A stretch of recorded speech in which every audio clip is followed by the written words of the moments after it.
Kung sawa na kayo sa river rafting at kayaking, pwede niyong subukan ang extreme adventure na water tubing. Patok ito ngayon sa Malinaw Albay.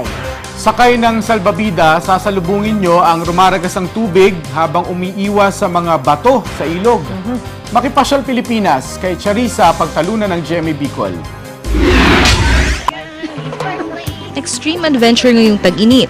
Yan ang naghihintay sa mga bibisita sa river resort na ito sa Barangay Suwa sa Malinaw Albay. Ang malakas na agos ng tubig sa ilog, ginagamit sa pinakabagong water sport dito. Ito ang water extreme tubing. Hawig ito sa river kayaking o rafting. Pero imbes na kayak o rubber boat, malalaking salbabida ang gamit sa water tubing. Napaka-suitable siya in the sense na maganda yung tubig, maganda yung current, and everything, maganda yung length, yung haba nung whole course. Then after a while, naisip namin ilans na yung river tubing in Albay. Hindi basta-basta ang sport na ito. Bukod kasi sa rumaragas ng tubig, marami ring batong nakaharang sa ilog. Kailangang iwasan ng mga ito ng mga magwa-water tubing. 2 kilometro pa ang haba ng river track.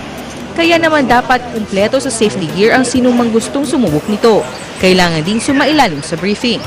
1 hanggang 4 na tao ang pwedeng sumubok sa water extreme tubing. Kada susubok, aalalayan ng isang diving expert para matiyak ang kanilang kaligtasan habang nasa ilog. It's fun and exciting. Just we are already wet. Medyo may kamahalan ng presyo ng water extreme tubing na 600 pesos kada tao. Pero sulit naman daw dahil tiyak na unforgettable ang experience.